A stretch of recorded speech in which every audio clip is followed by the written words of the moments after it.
Hello, and welcome to First Geek 411 Book Club. Tonight we will be talking X-Men Lifedeath by Chris Claremont with art by Barry Windsor Smith. Way to represent Emma.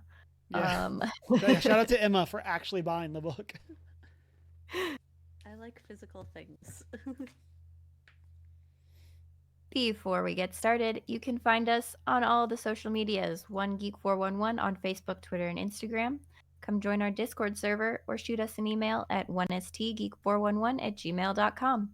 Watch live on our Twitch every Monday night at 6:45 Mountain Time and find all our videos over on YouTube. And you can also check out some sweet, sweet merch at our Redbubble store. I'm Shanine, and with me I have Emma. Now that I see the cover art, I know I have that book you were talking about. The question now is where it is. In other words, I'm doing good. And Cameron. Hello, hello. I'm so excited for today. I am excited as well. All right. So in X-Men Life Death, it compiles Uncanny X-Men 186, 198, 205, 214, and material from 53, making the majority of this 80s-ish comics. And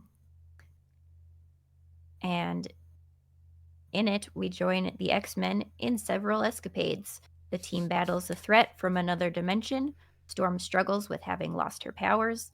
Cyborgs are after Wolverine, and Dazzler is possessed by Malice.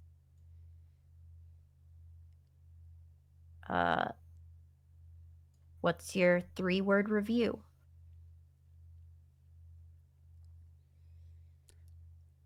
A very fun read. Mine is really strange collection. This will tie into our next question, but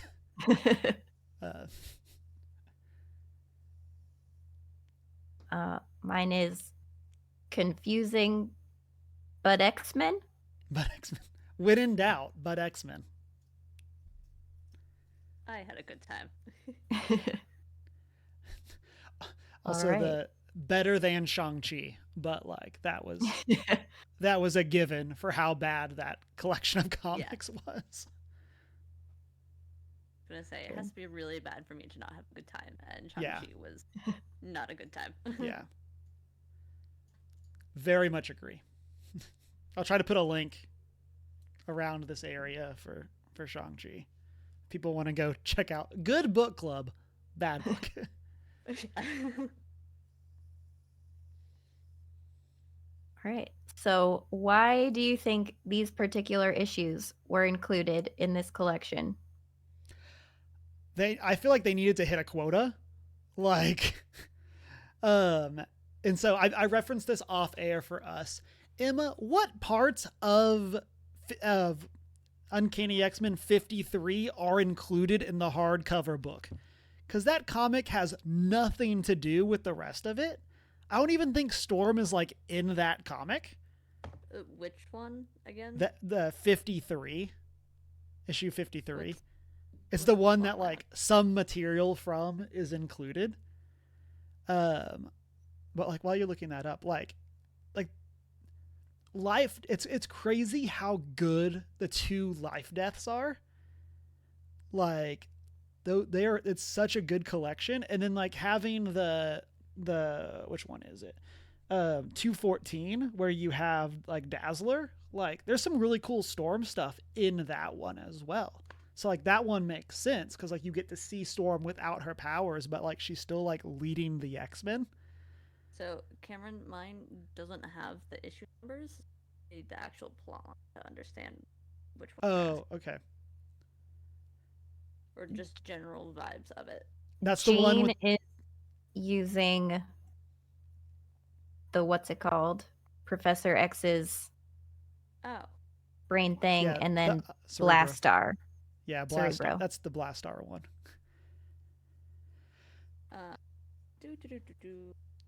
But while you're looking at that, yeah, like it's such a strange like collection, and like Storm at least in 205, like Storm's referenced. Like that's very much a Wolverine story, but like they do reference Storm.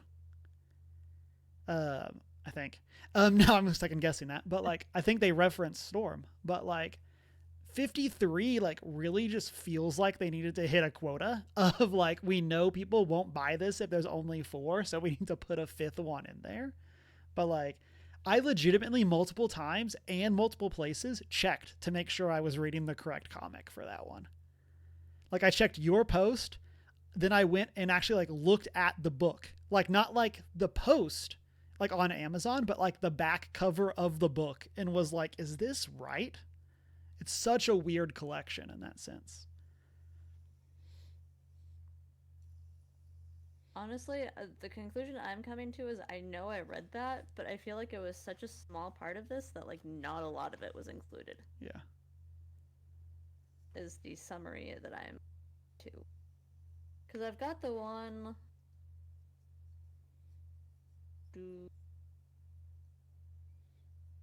I remember it vividly because I read it literally last night, but now I'm like, I can't seem to find it.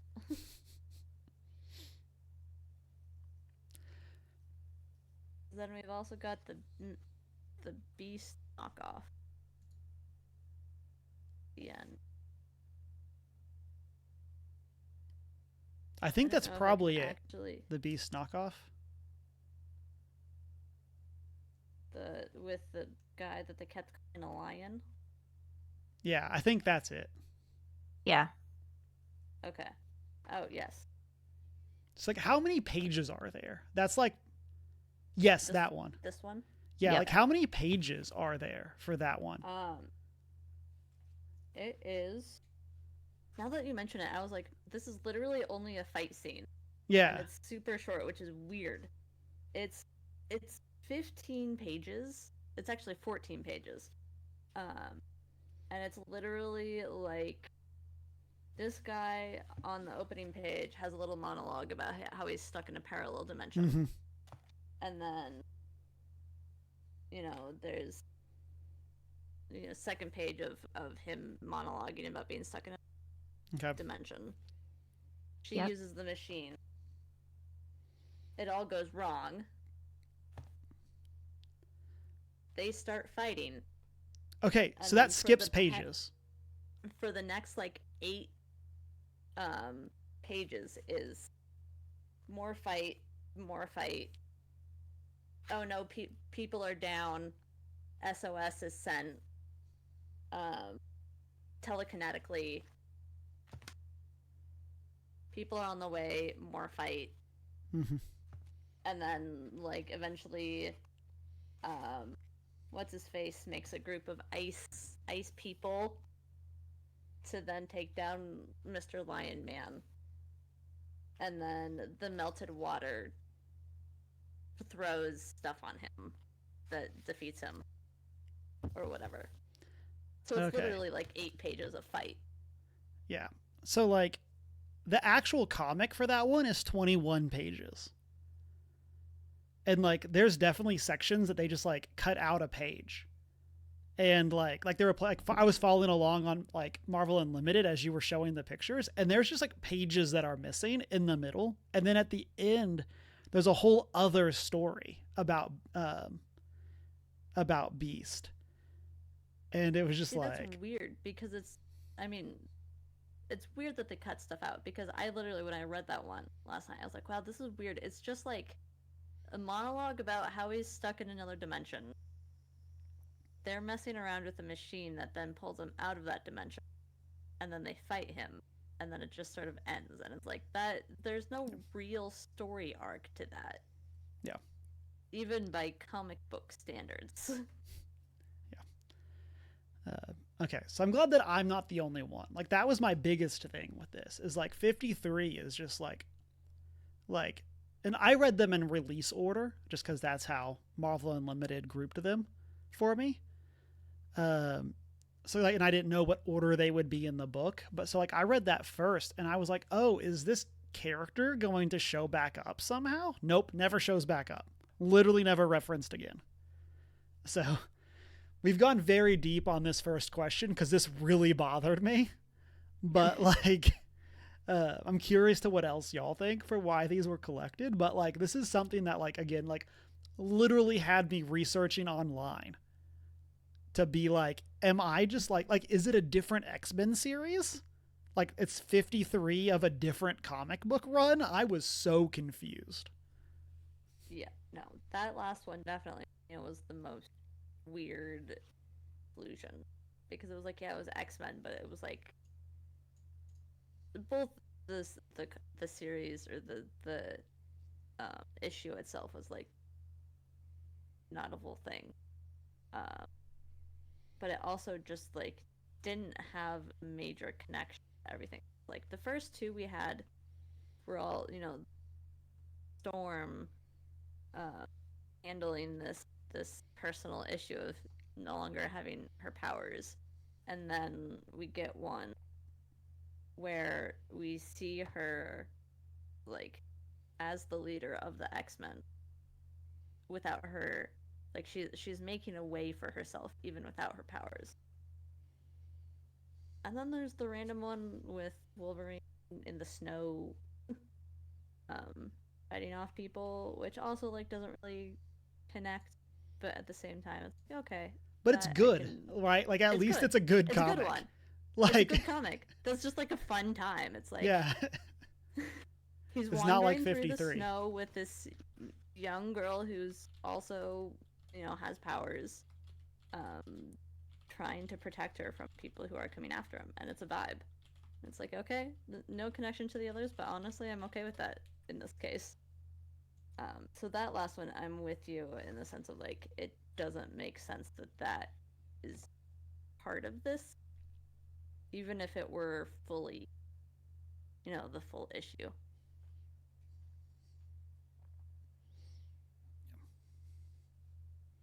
Yeah, when you suggested this, Cameron, because it was um, part of what X-Men 97 was based off of, I was expecting a more like cohesive, continuous story Mm-hmm. in the whole I collection. was as well. And then I was very confused about what was going on like 90% of the time. Yeah. Yeah. Um, And like again, I think yeah. it's such a weird. So like, I just looked it up. I meant to look this up ahead of time. What issue do you think Storm gets her powers back in? So like for context numerically again, so like she loses her powers in 186, and we read up to 214, and she had not regained her powers. If you like ballpark a guess, when do you think Storm gets her powers back?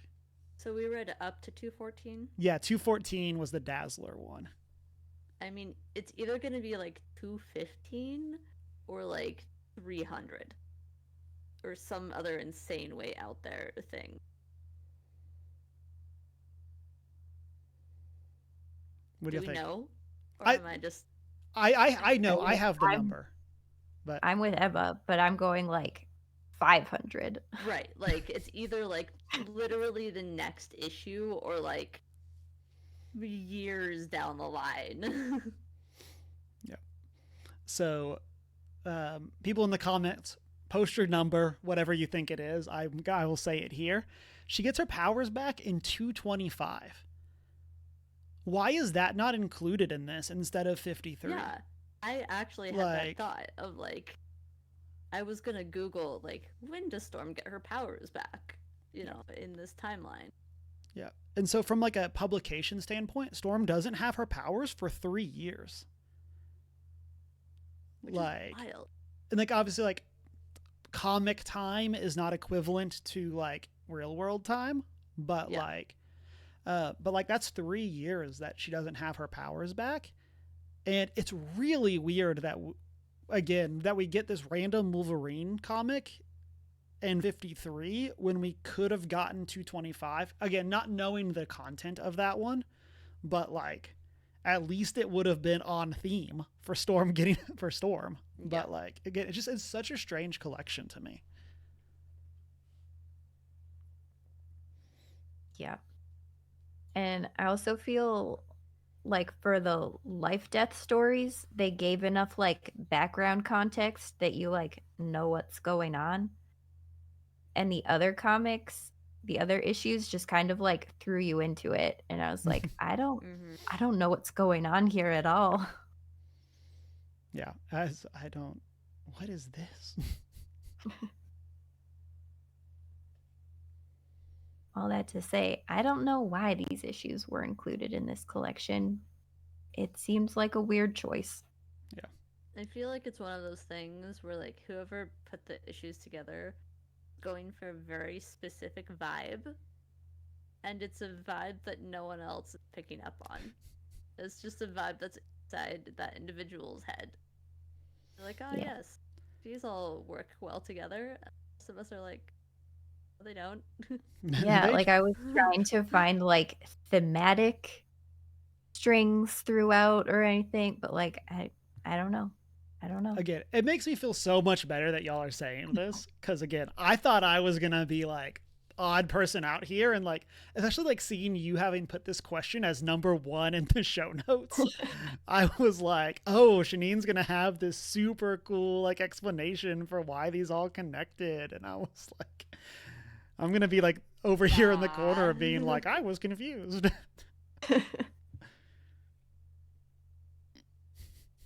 Also, I'm Nope. downloading episode or issue 225 so that I can read it.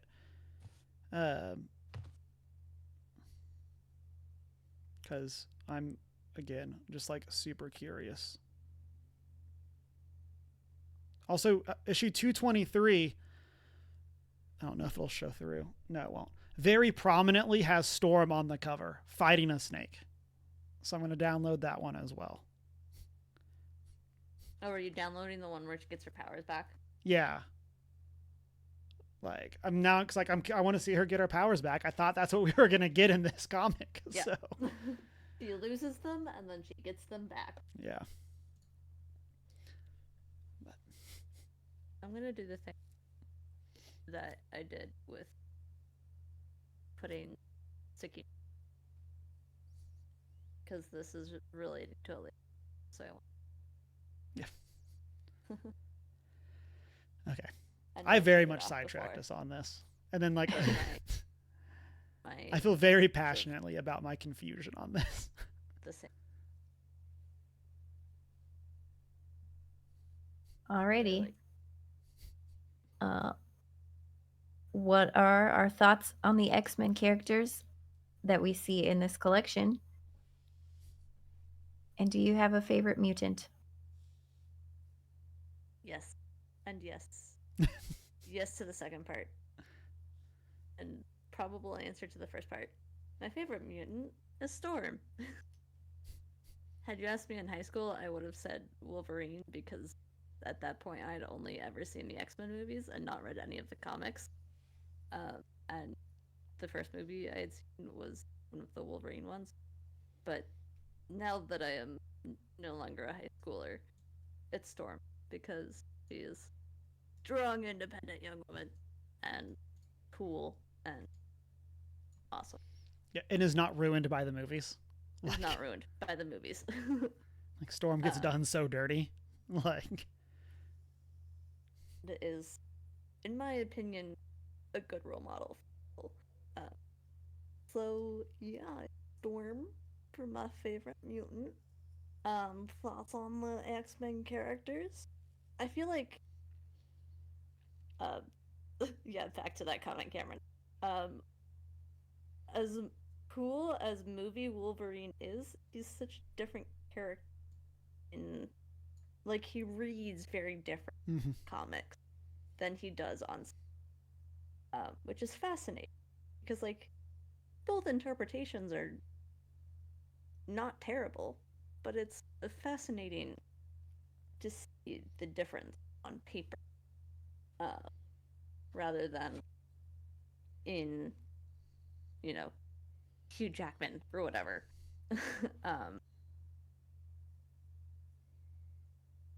But I think I like Cyclops a little bit more than I did, in the sense that like I don't hate him. I never really liked Cyclops, but in the comics, I'm like, I don't hate him. Like, he's fine. I don't hate him, which is progress. Yeah.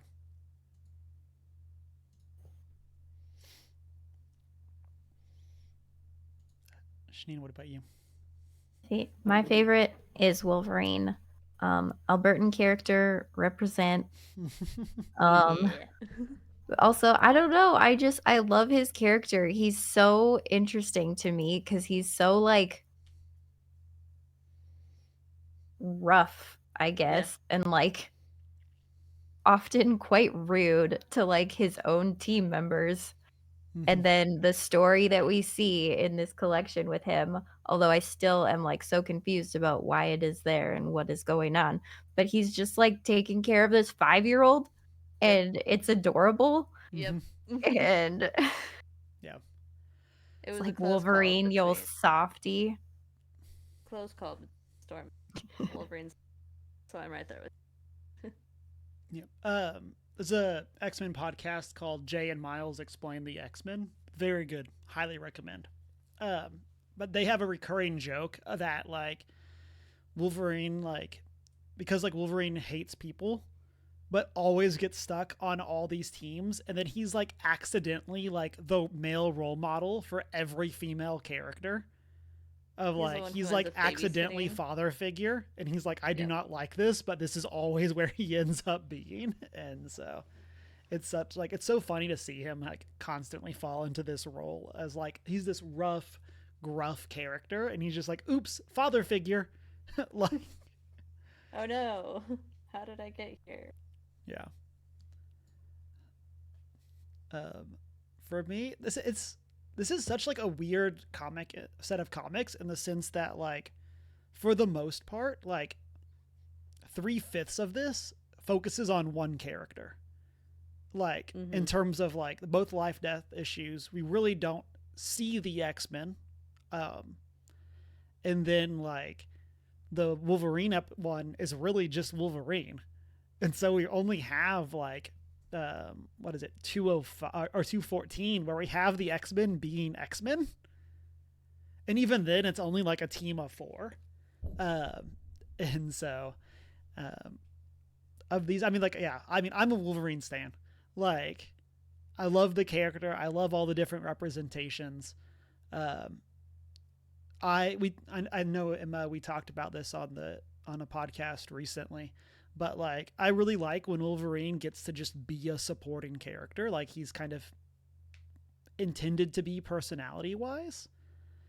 Um, like, and I really like getting to see him just be like, I don't have to like be Hugh Jackman, who's like super charismatic and all of this stuff. He's like, I just am this gruff character that like typically has very singularly focused objectives, and I'm I just the do grumpy those guy things. in the corner. Exactly. And I get to be grumpy, got to protect this kid, I'm getting too old for this, like all that kind of stuff. All of that said, though, I do love when we get comics that don't have to be like super focused on combat. And like that's one of the things I really liked about the Storm stuff here. Of like there is action, but like for the most part, like going back to what Emma said about 53, there's no multi-page fights in Life Death. There is some there's conflict, but like there's no and so like I love getting to have those character developments and stuff like that. I think that that is super cool, and I was very excited that we got to have those to actually like sit with the character in their pain, and kind of be there with Storm as she's going through this.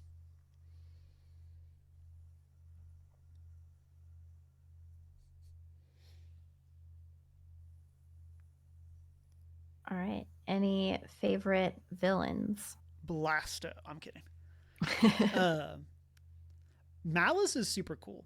Like I know we kind of just get a tease of Malice in 214, but like I think that Malice is like a really cool idea for a villain. This like super ethereal, almost like dark Xavier kind of idea. Of course, like Xavier's the worst.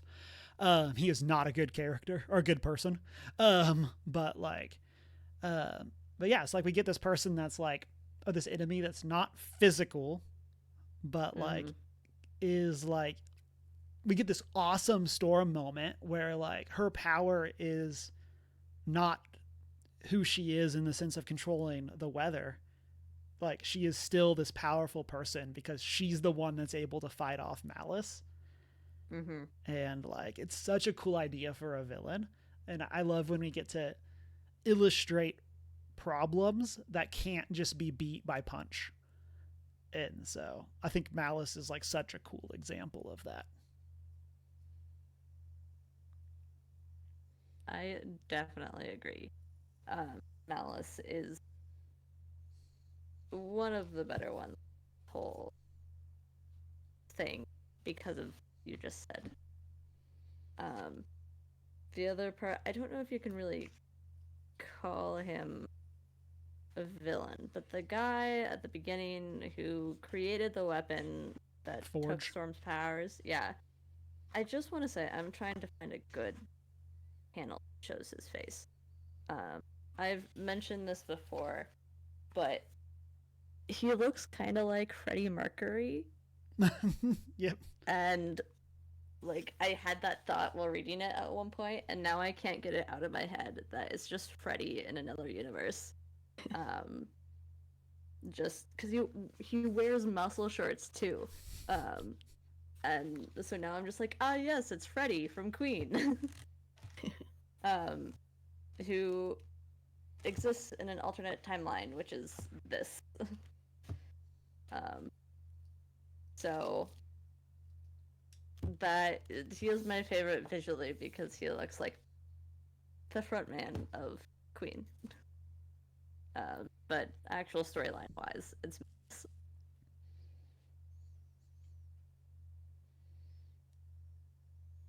Yeah, I will also put my vote in for Malice. Um, yeah, basically the whole interdimensional I'm gonna destroy the world guys are like a dime a dozen. Yeah. They're not that interesting yeah. for the most part, unless there's something very interesting about them. But no, Malice was interesting having this unseen villain and yeah,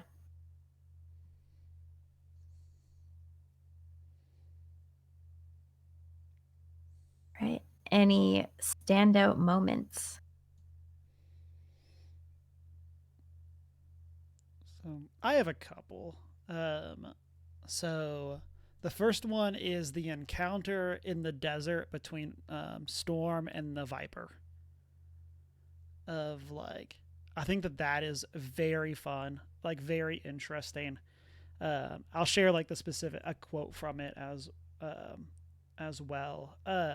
But basically, Storm going through essentially hallucinations, finds a snake, literally yeets it, and then like it comes back. And then this is what she says as it comes back: the snake is as much a part of life and the natural order of things as I am, deserving the same fundamental respect, neither more nor less to be feared.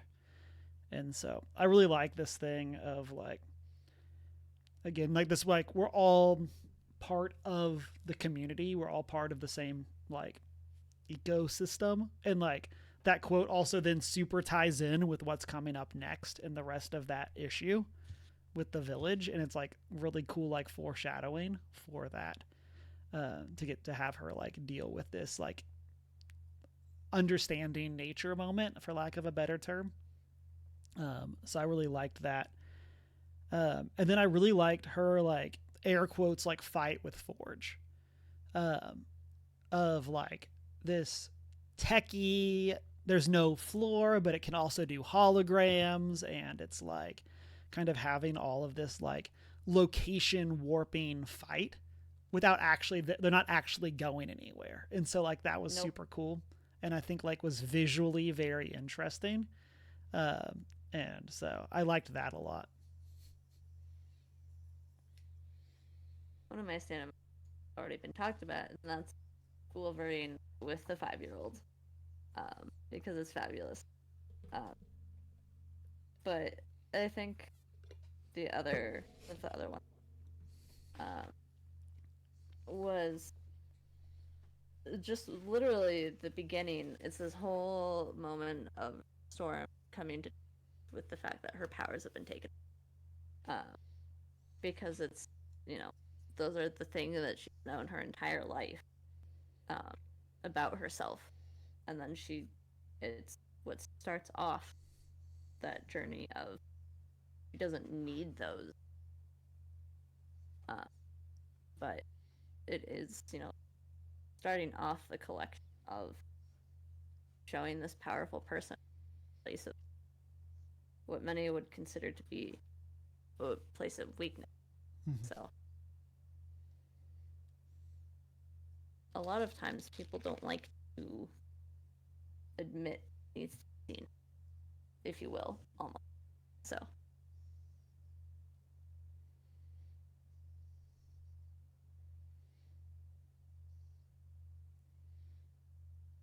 Yeah. Same as Emma for me. Um,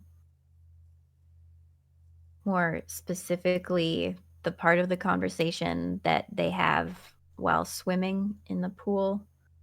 Um, I think, yeah, they're just talking about how, like, maybe they shouldn't have survived that moment, but you did.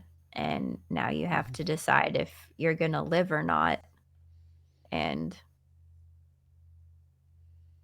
yeah, I think it's interesting to see such a heavy topic as um, suicide being addressed in the comics and just having like a frank discussion about it between two characters who have both struggled with it or are struggling with it. Mhm. Um, and yeah, just talking about the choice to live. Yeah.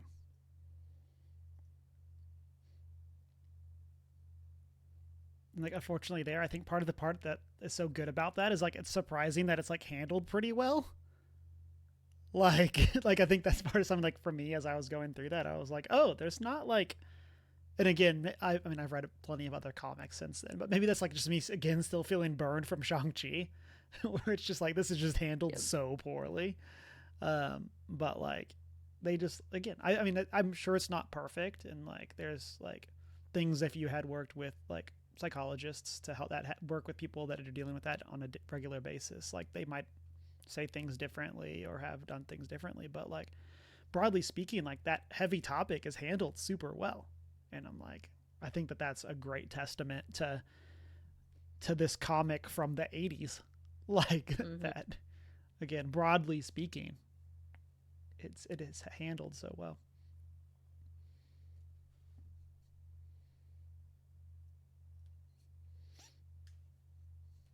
Right. Are there any dislikes for you? I mean, the weird collection of just random comic after, we've kind of touched on that already a little bit. But I don't think so otherwise. For me personally, it was just that very last one with Lion. I was like, this is weird. Things are just like, it's just a fight scene. It's like I went to the movies to watch a movie and was handed a 5-minute fight scene, instead, and that was it. um, but other than that, I was just here vibing, enjoying myself, having a good time. Gonna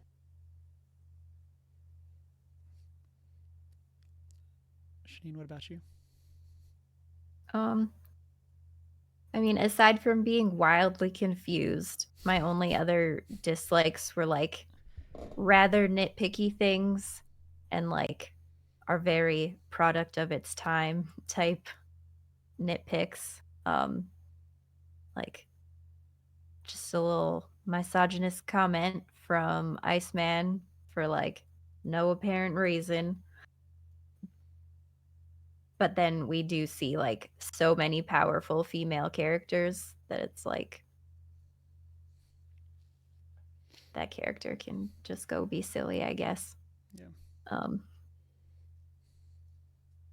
yeah. Uh, yeah, I'm kind of in like the same boat as you. Of like, I see question one for my big complaint. So not gonna rehash issue 53, but like, again, broadly speaking, product of its time. Like, the way that Storm dresses in this is definitely like, we get what sells and why y'all drew her like this, but like, she's going through this like super emotional thing as she's like naked in bed, like just covered She's in a having sheet. a moment. And it's just like, I don't know. I find it strange that like, I don't think character wise Aurora would have chosen to not be wearing clothes in this scene. But the male writers and like artists sure made that choice for They her. certainly made that decision. And so, yeah. So like, and that's kind of my biggest complaint. And again, I it's not as bad as Shang-Chi by any means. But like, that's something that like, I mean, is obviously not gone in comics, but like, I feel like is very like, this is what I expected and this is exactly what happened.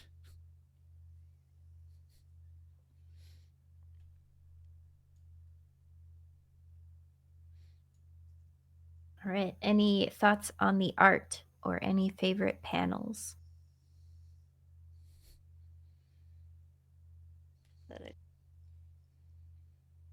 it's not even a panel, it's a cover. This is my favorite cover. Mm-hmm. It's so pretty. Yeah, that cover is awesome. It's Which are not the clothes that she's wearing in that issue. It's not. Like, but this is a super cool cover. outfit that she could have been wearing, but is not what's happening in that issue. It's such a vibe outfit. Yeah. Honestly. Like,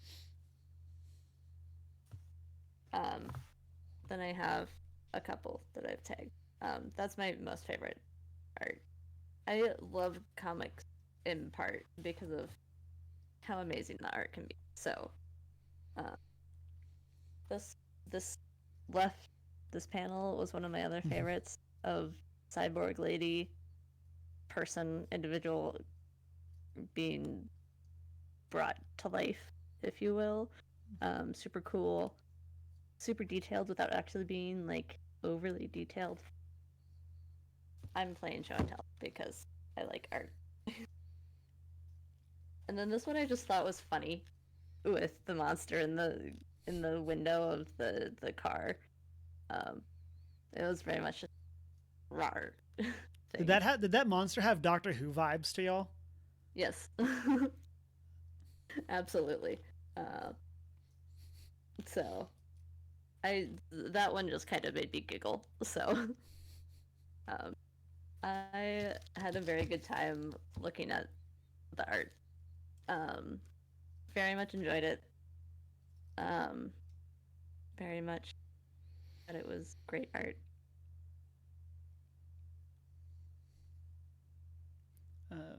For me, shout out to anytime Dazzler's on the page, getting to do her powers. Like, I feel like Dazzler as a character is just like here to make artists like be able to have a fun time. Same with Jubilee. Mm-hmm. Like, their powers have just got to be so much fun to draw because it's all bright and colorful and all of these things.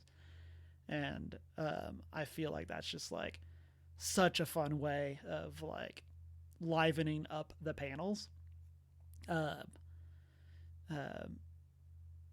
Otherwise, I referenced this earlier, but the panel where Storm defeats Malice is super cool. Like this, like artistically, like the way that comes through, and then her like basically like ripping like Malice away from her. I thought was really cool. And then the other scene that I really liked is the panel where Storm is helping deliver the baby. Mm-hmm. And you have like the people like dancing at the same time, and it like cuts back and forth between that. I thought that was a really cool scene.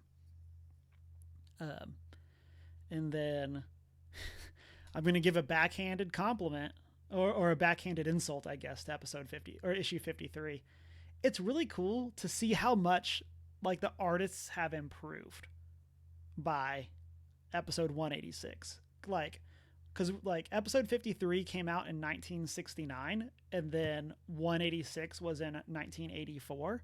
So like we're looking at like a 15-year gap, and like it's really cool to see how much the art has improved by that time.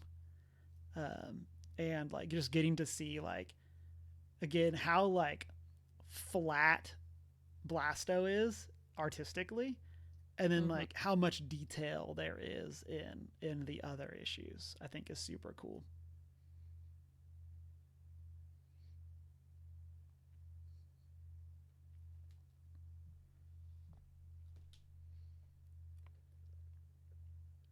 Yeah.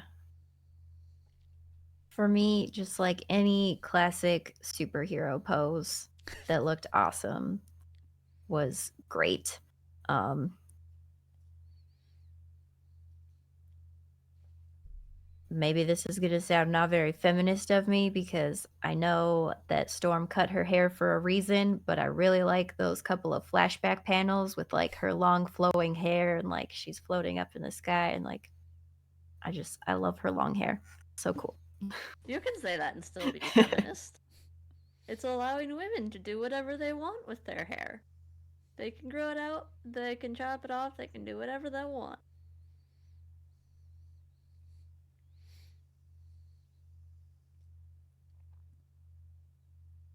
All right. Have we all seen X-Men 97? No. No.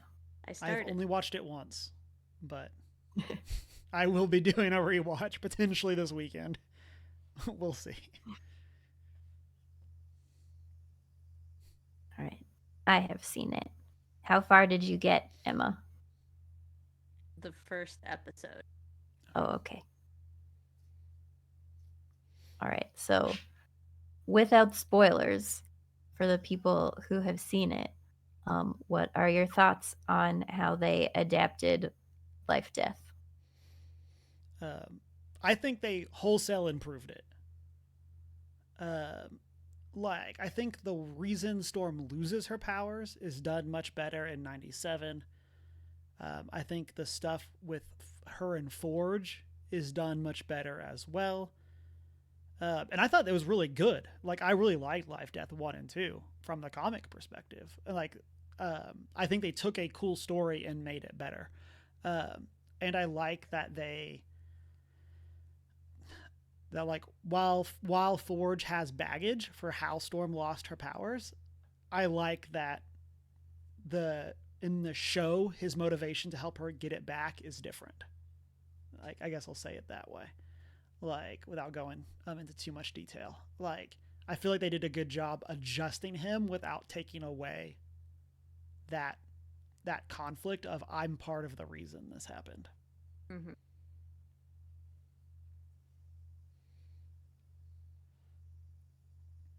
Yeah. I think they did a really good job of taking like all the important parts and like not just plot wise, but like emotionally speaking and putting it into this story that they were telling. And I feel like they took some elements from the other random issues that we were confused about and like did put it into a nice cohesive story for us all. Yes.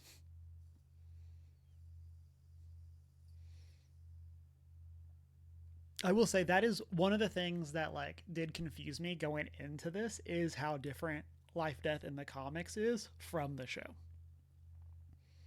Um, and we can get into like issues with adaptations and changing material and stuff like that, of course. But like, uh, yeah, kind of like it's what you just said, Shanine. It's like they took so many of like the beats, and but like it's just so different. Of like had the episode not been called Life Death, I don't know, like, if you showed me these side by side, I would have connected that it was a reference to this comic. Mm-hmm.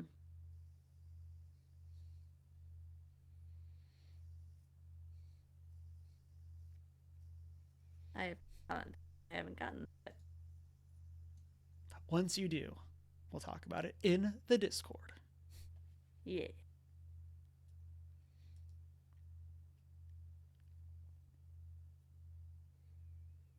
Did any themes stand out to you?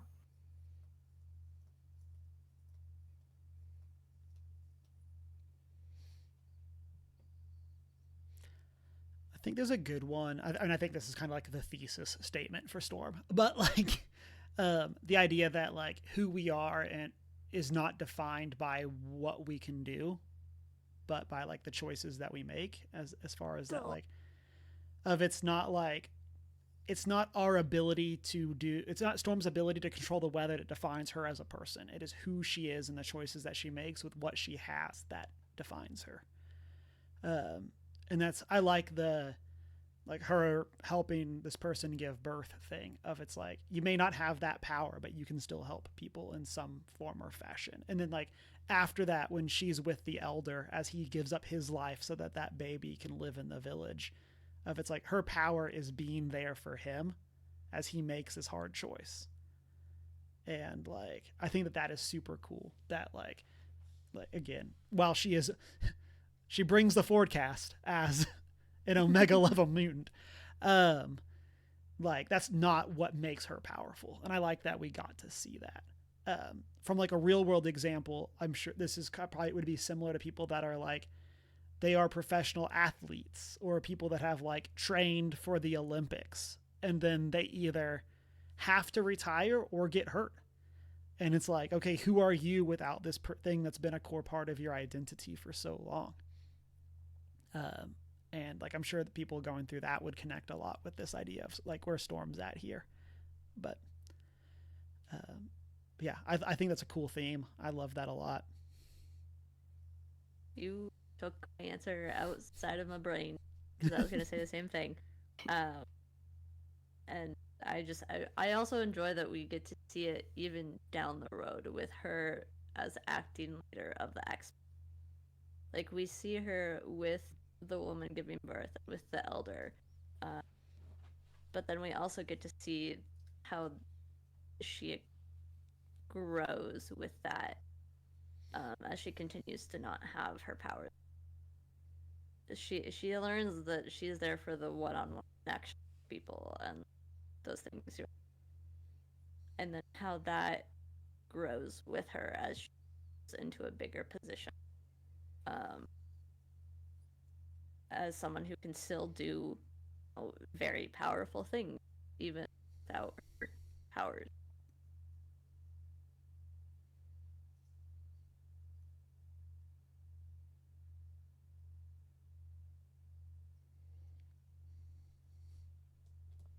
Yep. I too was thinking the same thing. So, was there anything else that stood out to you or any quotes to share? I have a quote because I remembered way too late that since I was doing this on my phone, I could just take screenshots of things instead of trying to find them later. And so that definitely took me like 3 comics before I realized I could do that, and that would help me be prepped for this. So this is one from the Wolverine comic. It's after he has defeated Lady Deathscythe and then is talking with the young girl. It says, Wolverine says, "There's part of me as wild and fierce as my namesake. I'm a hard man given to hard ways. When I fight, it's to win.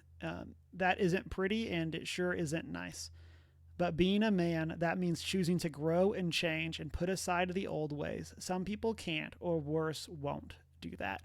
And I was like, look at you coming in here with like a good like take on masculinity, Wolverine. Of like, Like it's not like being man is not just about like doing things the way that they've always been done. It's about adapting and learning and growing and like, oh, look at you, emotional self-awareness. Like, let's go.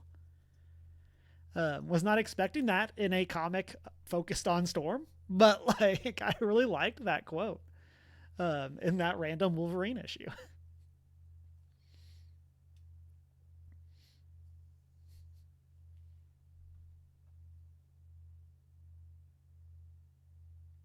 That was one of my good.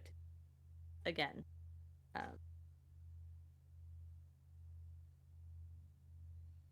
one of my other favorite is at the end of Life Death. It's Storm musing, and she says, "Neither tradition is wholly good. If it blinds us to ways of making it better, and a bridge is needed between these two halves of the world, a synthesis, a blend.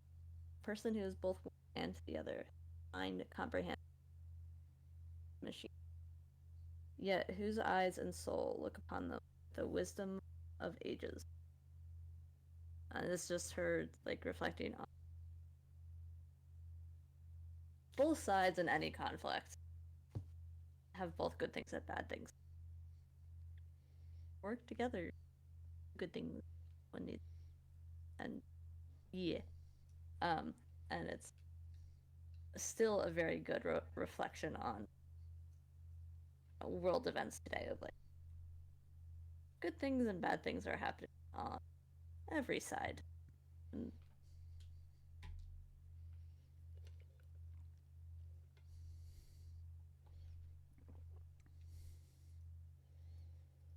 All right. A quote that stood out to me was in issue 198.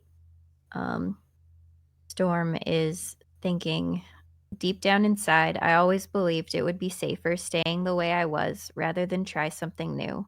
Growth meant change, and change carried with it the risk of being hurt. And yeah, feels pretty real. Mm-hmm. Yep.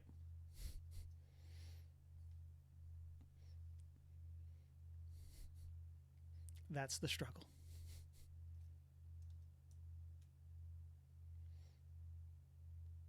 mm-hmm. Yeah. All right. Any final thoughts on X-Men Life Death? I'll say broadly speaking, like I would struggle to recommend this to people, like as a collection of comics. Of like, I feel like again, I don't want to just go back and harp on the stuff from the beginning again, but like this is a rough, like in a really weird collection and stuff like that. Like it's probably like the best way to find these comics if you want to read them, but like if you want them physically, I mean, but like it's such a weird collection that like I don't know, it feels so hard to recommend it as this set of five versus something. And maybe this is just because I just came off of House of X, But if you're Powers of just here X. for a fun time like me, go Yeah. for it. But like House of X, Powers of X is like such a good collection. But then like this is just so sporadic and it's so weird, and I feel like again cool Storm stories, but like it's so hard to recommend because like it almost feels misleading, like for lack of a better term. Of like I like again, like as great as like the highs of this were, I really feel like I would struggle to recommend this to people.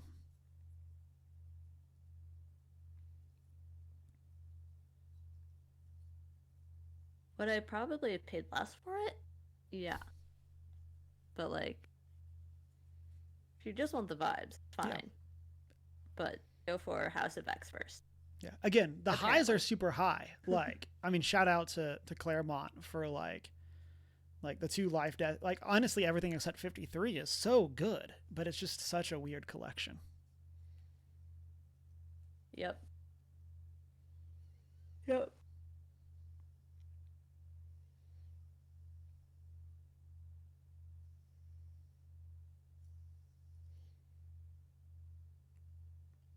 mean, if you're interested in the inspiration for X-Men 97, like, worth a read. But also, if you have access to just like the relevant issues, Yeah. probably a better way to do it.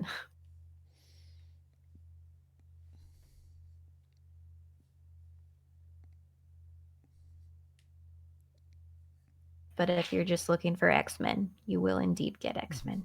Yes, there are indeed. Good time. Yeah.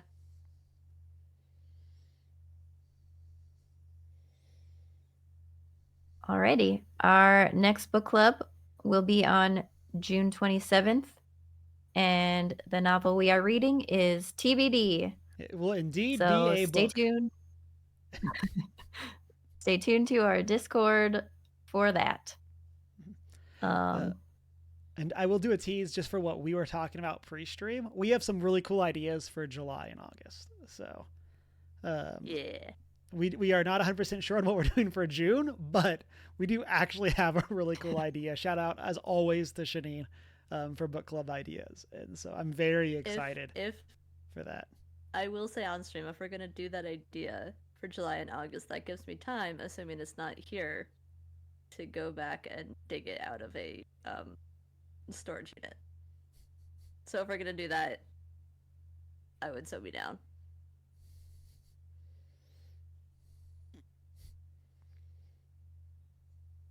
Yep. Yeah, I'm excited. And I'm sure June will be great as well. For whatever we decide. Whatever it is. Thank you for joining us for First Geek 411 Book Club. We are One Geek 411 on Facebook, Twitter, and Instagram. Join our Discord server or shoot us an email at 1stgeek411@gmail.com. Check out our Redbubble store and watch live on our Twitch and find all our videos over on YouTube.